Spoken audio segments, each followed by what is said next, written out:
Hi, my name is Hannah Eblin. I am from Metairie, Louisiana, but I currently live in Baton Rouge, Louisiana because I am a student at Louisiana State University studying dietetics.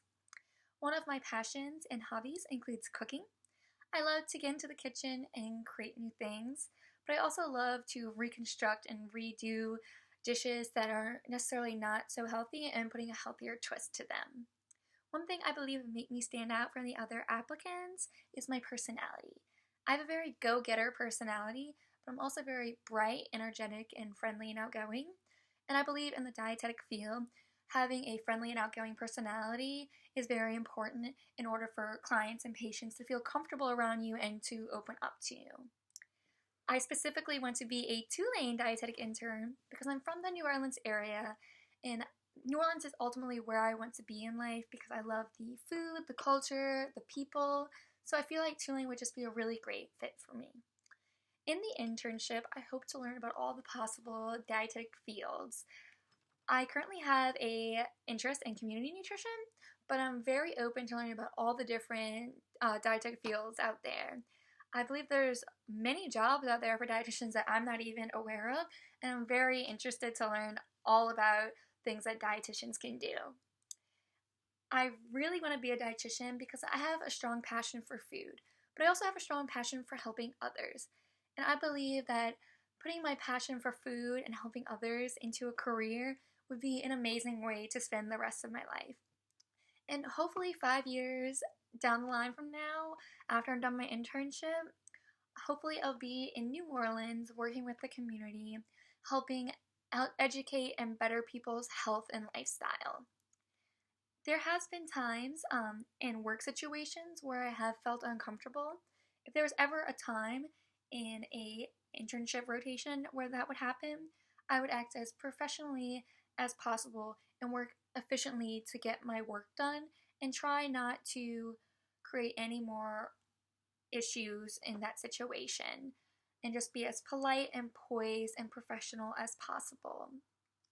For an exam, when I prepare, I like to look over everything in advance, at least a week in advance, and just like to read through my stuff so I can get very familiar with it. But I also like to go into a quiet place like the library, and I like to write out my notes and rewrite them out. That way, instead of just memorizing it, I feel like I am really interpreting the information, so I'm actually learning it and not just memorizing it.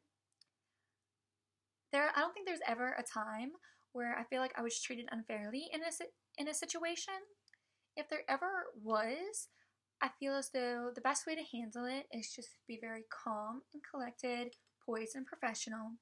Definitely take the time to understand the situation, see where the other person is coming from, and try to understand why the situation happened before just jumping to conclusions and putting the blame on someone for something.